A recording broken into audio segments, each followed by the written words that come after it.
NRL এর CAR তহবিল থেকে শিলচর মেডিকেল কলেজে চিকিৎসা সরঞ্জাম প্রদান। নুমালীগড় রিফাইনারি লিমিটেড এনএআরএল এর কর্পোরেট সোশ্যাল রেসপন্সিবিলিটি সিএসআর তহবিলের মাধ্যমে শিলচর মেডিকেল কলেজ ও হাসপাতালে বিভিন্ন জীবন রক্ষাকারী চিকিৎসা সরঞ্জাম প্রদান করা হয়েছে। গত বছর এনআরএল শিলচর মেডিকেল কলেজের উন্নয়নের জন্য ৫১ লক্ষ টাকা আর্থিক সহায়তা প্রদান ঘোষণা করেছিল। সেই অনুযায়ী শিলচরের সাংসদ পরিমল শুক্লবৈদ্য মেডিকেল কলেজের অধ্যক্ষ ডাক্তার ভাস্কর গুপ্তের সঙ্গে আলোচনা করে হাসপাতালের জরুরি প্রয়োজনীয় সরঞ্জামগুলি চিহ্নিত করেন। পরবর্তীতে এনআরএল এর পক্ষ থেকে হাসপাতালকে বিভিন্ন আধুনিক চিকিৎসা সরঞ্জাম সরবরাহ করা হয়। প্রদান করা সরঞ্জামের মধ্যে রয়েছে একাধিক লাইফ সেভিং ইকুইপমেন্ট, ৪টি ট্রেডমিল, ২টি ইএমজি মেশিন, ২টি ইসিজি মেশিন এবং ৪টি মাল্টিপ্যারামিটার মনিটর। মেডিকেল কলেজের অধ্যক্ষ ডাক্তার ভাস্কর গুপ্ত জানান, এই সরঞ্জামগুলি রোগীদের চিকিৎসায় গুরুত্বপূর্ণ ভূমিকা পালন করবে এবং হাসপাতালের পরিষেবার মান উন্নত করতে সহায়ক হবে। এই উদ্যোগের ফলে বরাক উপত্যকার রোগীরা আরো উন্নত চিকিৎসা সুবিধা পাবেন বলে আশা করা হচ্ছে।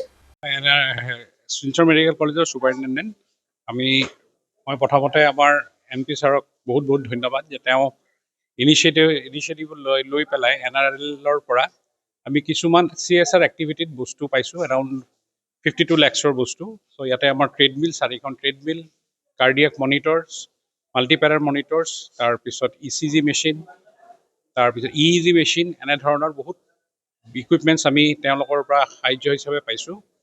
অনেক অনেক ধন্যবাদ MP ছাৰ আৰু এনআৰএলৰ। এই ক্ষেত্ৰত কিছুমান বস্তু আছে, স্বাস্থ্য পৰীক্ষা কৰাৰ যি উপকৰণ বা এনেকুৱা বিভিন্ন বস্তু আছে যিটো আজিকালি আমি মডাৰ্ণ চায়েন্সত আমি ব্যৱহাৰ কৰি থাকোঁ। এই ক্ষেত্ৰত সম্পূৰ্ণত যে আমি ৰোগীসকলক যে আমি সহায়তা কৰিব পাৰিম এনেকুৱা কিছুমান বস্তুৰ অভাৱ ইয়াতে আছে। ময়ো মেডিকেল কলেজেৰ লগতে আমি জড়িত আছো আৰ সাংসদ হিসাবে তো জড়িত আছোই। এই ক্ষেত্ৰত আমাৰ ইয়াতে আপোনালোকে অলপ আগতে দেখিছে, আমাৰ সুপাৰিণ্টেণ্ডেণ্ট মহোদয়ে কৈছে যে কি কি বস্তু পাইছে, আৰু ইয়াতে আমাৰ ডক্টৰসকল আৰু আমাৰ প্ৰিন্সিপাল ছাৰো ইয়াতে উপস্থিত আছে। আজি আমি ইয়াতে আহিলোঁ যে এই বস্তুবিলাক তেওঁলোকৰ হাতত অৰ্পণ কৰাৰ কাৰণে, যাতে ইনষ্টলেশ্যনৰ পাছতে কালি পৰহিৰ পৰা কাম আৰম্ভ কৰিব পাৰে। আৰ এই কথাটোও কোৱা হৈছে যে আমি 52 লক্ষ টাকাৰ CSR ফান্ড, এটো ডাইৰেক্টলি গভৰ্নমেন্ট ফান্ড নহয়, কোম্পানিয়ে CSR ফান্ডেৰ জৰিয়তে এইখিনি আমাৰ স্বাস্থ্য সেৱাত ব্যৱহৃত হোৱা উপকৰণবিলাক দিলে।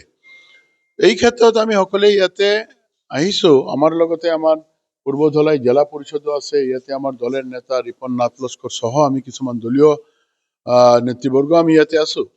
তাৰ মূল কাৰণটো হ'ল যে আমি হস্পিটেল কৰ্তৃপক্ষক এই উপকৰণবিলাক সমঝাই দিম এনআৰএল কৰ্তৃপক্ষৰ হৈ, আৰু সকলে মিলি আমাৰ SMCH এৰ যে পৰিয়াল আছে আৰু আমাৰ বৰাক ভেলীৰ যিসকল মানুহ, দুখীয়া মানুহ, ৰোগীসকল ইয়াতে আহে, তেওঁলোকে স্বাস্থ্য সেৱাৰ কাৰণে ইয়াতে এই উপকৰণবিলাকৰ অবিহনে বহুত কষ্ট পাইছিল।